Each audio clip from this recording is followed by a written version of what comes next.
Ned, Big Ned, come on, happy dance. Oh, Big Ned. Come on, Big Ned. Oh yeah, I got that skateboard. You get a skateboard, Ned? Come on, everybody. No!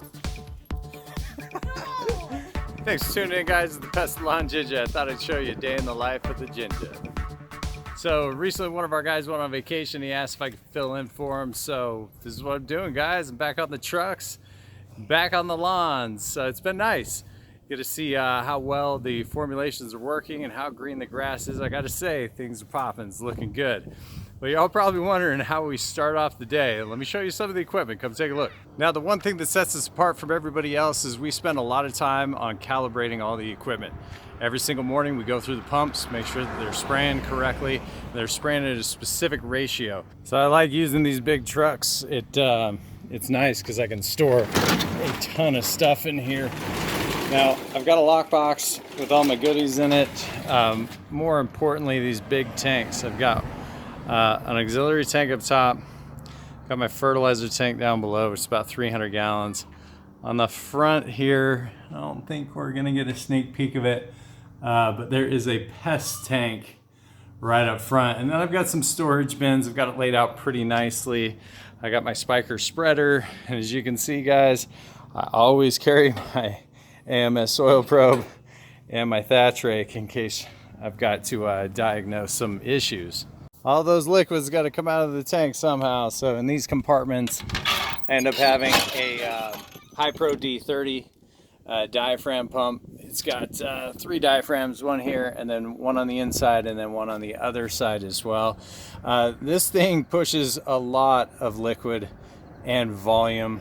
Ranges anywhere between 90 psi on up to about 300 psi safely. I usually use Honda engines, but I recently switched over to the Harbor Freight Special with the Predator engine. It's the $100 special.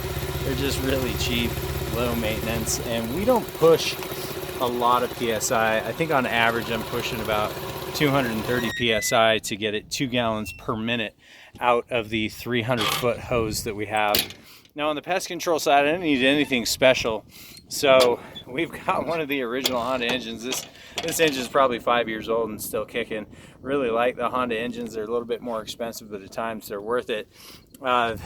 This little roller pump, man, it just keeps going and going and going. I've rebuilt this thing once and it runs safely at about 100 psi.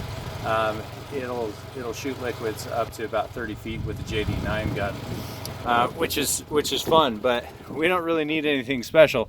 I'll show you the hoses they come out and some of the guns that we're using. Let's go around the other side here.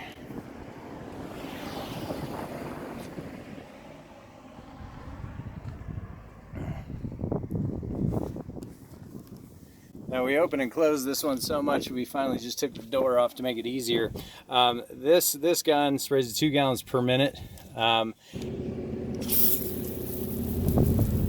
a nice wet edge, which is nice. And then out of this compartment, we've got another 300-foot hose, and this is called the JD9 gun. Now one of the coolest parts about this gun is I can go from a really, really fine mist on up to a coarse spray, all the way up to a squirt gat. Now the Ginja's been in the industry for about 17 years now, and I've been with All Green for about 10.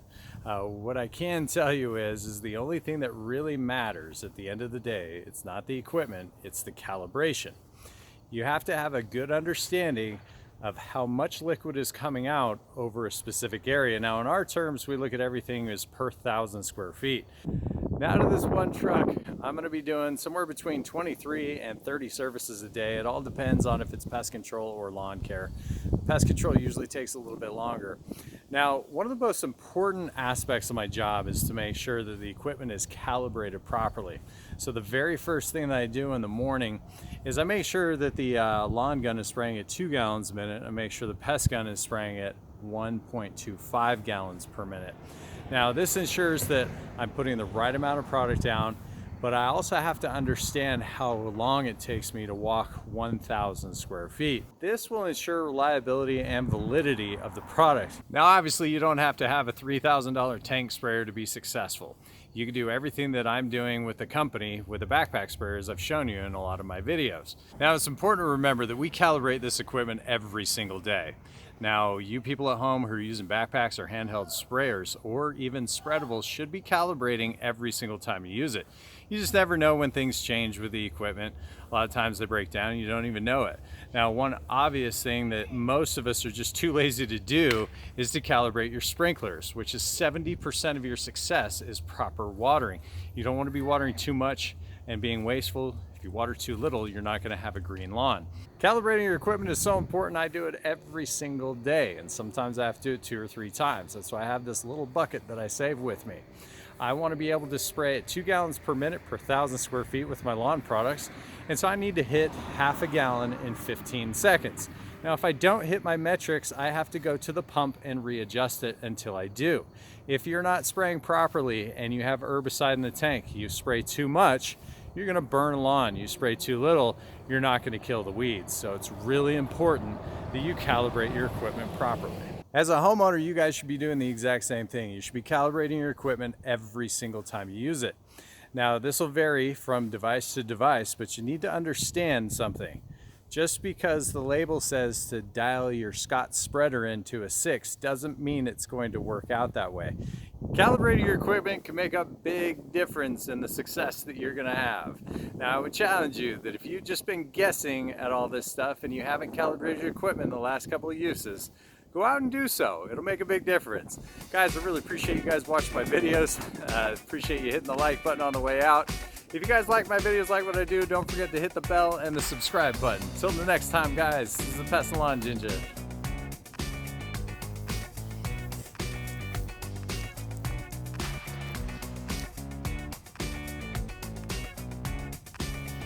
Am I boring you? This is pretty gross, Ned.